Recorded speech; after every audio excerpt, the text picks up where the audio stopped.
Hey everyone, welcome back to my YouTube. It's Jonathan Van Ness, and welcome to Scalp Care 101. I'll be your teacher today, class, so shut up and take notes. Just kidding. I don't know where that came from. I don't know. I felt like you guys, my little babies, you were hungry for information, and I'm ready to spout it from my teat. For you, especially today.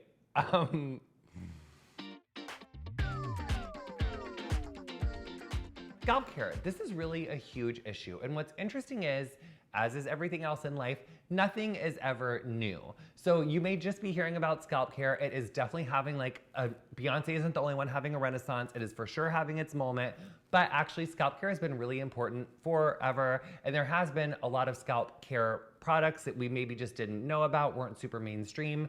But for me as a hairstylist and as a hair colorist, I've been paying attention to scalp care and helping my clients take better care of their scalps for years and years and years, like over a decade. So healthy scalp is really important to overall healthy hair. And so many people are afflicted by some kind of scalp issue, whether it's flakiness, dryness, tightness, whatever the kind of issue is. A lot of people have scalp things. And actually the good news is it's usually pretty easy to tend to your scalp, to take care of it, to nurture it, and make sure that it's on the up and up. And because this class is long, honey, this is part one. Part two is coming for you next week. So buckle in, Buttercup. It's gonna be a really fun ride. And you're gonna be so smart about scalp, you're not gonna be able to stand it.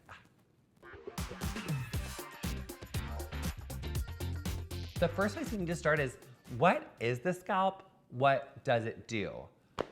Class, you're so full of good questions today. I literally can't take it. So your scalp is all of the area between your hairlines. So it starts here, and it's going all the way back to where your hair stops. So that's your scalp. The average human head has about 100,000 hair follicles on the head. So that sounds like a lot, and it is a lot, and we love that story. The scalp's main function is to produce hair and sebum to lubricate the follicles, lubricate the scalp to prevent dryness or irritation.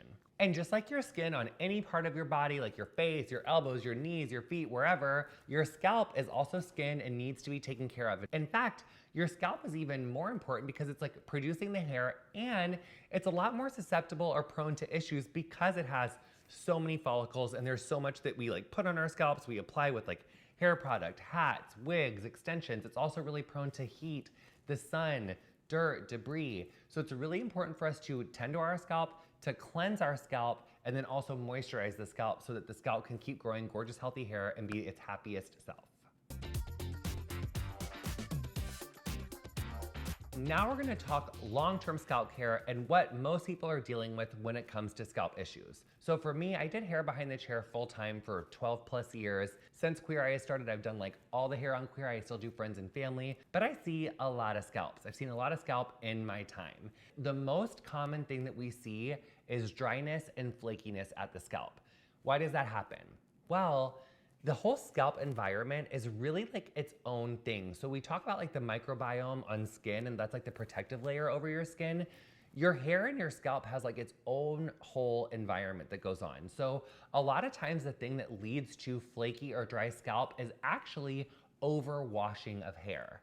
So what happens is if you wash your hair every single day, if you're washing your hair twice a day in some cases, but once a day is really all it takes, you wash your hair and your scalp feels, and you hear that squeaky clean sound on your hair, that is your hair having no oil left on it. And so if you translate that feeling to the scalp, that's your scalp being really stripped of all of its natural oil, or that sebum that your scalp is meant to be making in the first place. So we wash all that sebum off the scalp, and then the oil glands in the scalp are oh my God, I'm so dry.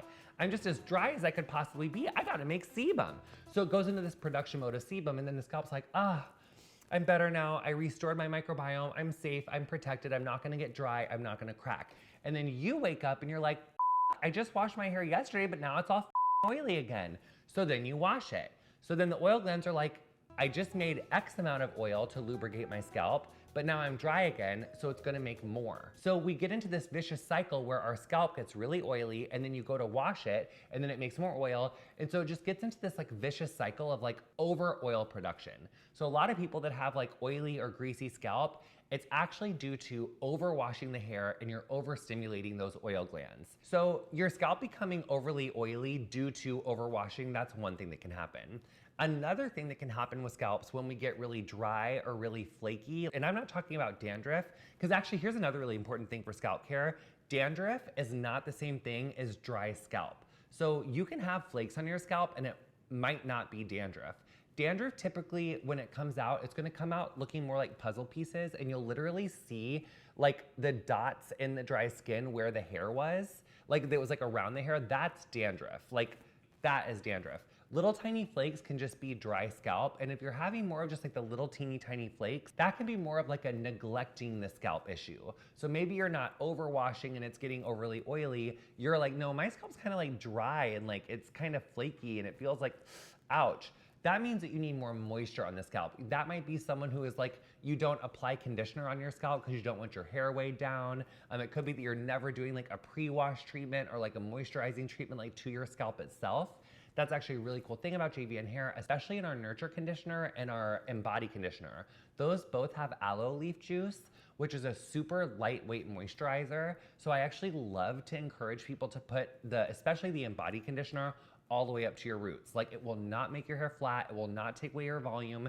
In fact, it'll help your blow dries last longer because also in embody conditioner, there's bamboo, which is rich in silica, or salt, which absorbs excess oil. So if you're someone who's like learning to stop washing their hair so much, embody's great for you. It's gonna help your blow dries last longer. It's gonna absorb some of that excess oil. Also, if you're someone who has really dry scalp, embody's gonna be great for you because it has that aloe leaf juice. So that's gonna help to restore and moisturize the scalp. So we love embody for people with scalp stuff, but we also really love, cannot stress enough how much I love pre-wash scalp oil, because no matter what your issue is with your scalp, if it's too dry or if it's too oily, it's super balancing pre-wash scalp oil. So if your hair is making too much oil, pre-wash scalp oil is gonna bring you into balance. If your scalp isn't making enough and your hair is really dry, pre-wash scalp oil is gonna kind of give the scalp more moisture and kind of like take that dryness and the flakiness away.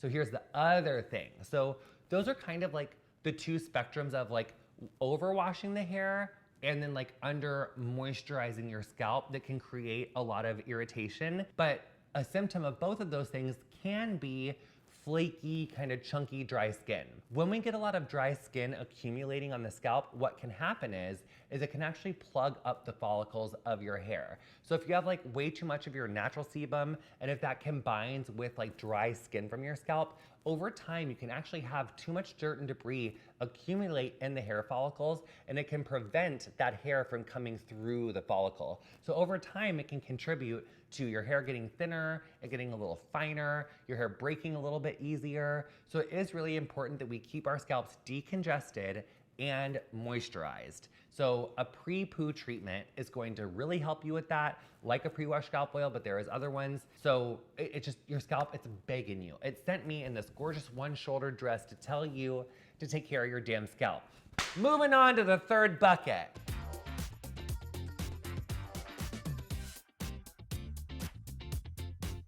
You want to keep your eyes peeled for sulfates and parabens in all your shampoo conditioner formulas.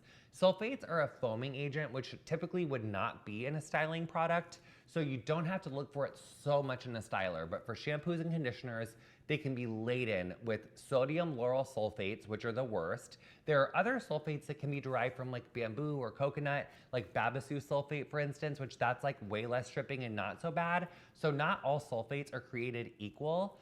But ammonium lauryl sulfate, not your friend. Also, parabens of any kind, anywhere, anytime, not only are they not your friend, they're also dangerous for your health. They can be endocrine disruptors, they can cause hormone imbalances. So like parabens, we never like, but not only are they not beneficial for your health, sulfates and parabens can create buildup on the scalp. And they're twofolds, the ways that the buildup can be created. The buildup can be created in sulfate's case from it being so aggressive that your scalp like just coats create so much oil because it has been so dried out, and that can be the buildup. And also sulfates can leave a physical residue behind. It's almost like if like Dawn dish soap, like that's a very sulfatey thing, or like a dishwashing liquid. You know, like it leaves like that little like filminess on your hands, like if you wash your hands with it, that also can translate onto the hair. So sulfates, parabens, never, it's a no-go, never on your scalp, especially because your scalp is even more sensitive than the rest of the skin on your body. So no sulfates, no parabens. Jared, get in here. Just come say hi really quick. I don't know if this challenge is still going on, but Jared really wants selfies on YouTube. We love Jared. Take a selfie with Jared on YouTube. Hashtag make Jared an internet celebrity is still upon us. We're so excited for your selfies. Can the YouTube really see him fully? Make Jared an internet celebrity. Hashtag make Jared an internet celebrity. Yay! Go Jared. Back to scalp care. Back to scalp care. Get out of here. If you edit that out, I'm gonna die. I won't. Okay. Jimmy, don't make me tell you to put your phone away one more time. Class, I hope you loved Scalp Care 101. It's just been an absolute blast. It's been like the pleasure of my life. I love you so much. Now, if you stick around for our part 2, we're gonna learn about like the effectiveness of scalp care. Like, is it real? Is it a scam? How important is it? Like, how do you incorporate it into your life? All those answers are coming your way on part 2. I'll see you then.